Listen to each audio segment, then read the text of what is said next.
এবার একচ্ছত্র রাজত্ব করবে তাদের পরম মিত্র সৌদি আরব। পেন্টাগনের টেবিলে স্বাক্ষরিত হয়েছিল এক ঐতিহাসিক চুক্তি। সৌদির হাতে তুলে দেওয়া হবে বিশ্বের সবচেয়ে ভয়ঙ্কর মারণাস্ত্র F-35 stealth fighter jet.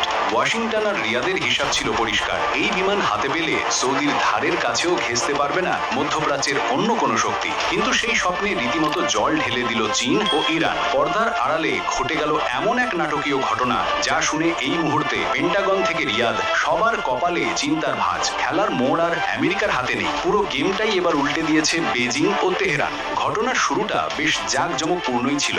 Joe Biden প্রশাসন যখন ঘোষণা দিল তারা সৌদিকে F-35 লাইটনিং 2 বিমান সরবরাহ করতে যাচ্ছে, তখন সামরিক বিশ্লেষকরা একে বলেছিলেন মধ্যপ্রাচ্যের গেম চেঞ্জার। কেন জানেন? কারণ F-35 কোনো সাধারণ যুদ্ধ বিমান নয়, একে বলা হয় আকাশের অদৃশ্য ঘাতক। রাডারের চোখে ধুলো দিয়ে শত্রুর সীমানায় ঢুকে নিখুঁতভাবে হামলা চালাতে এর জুড়ি নেই। শব্দের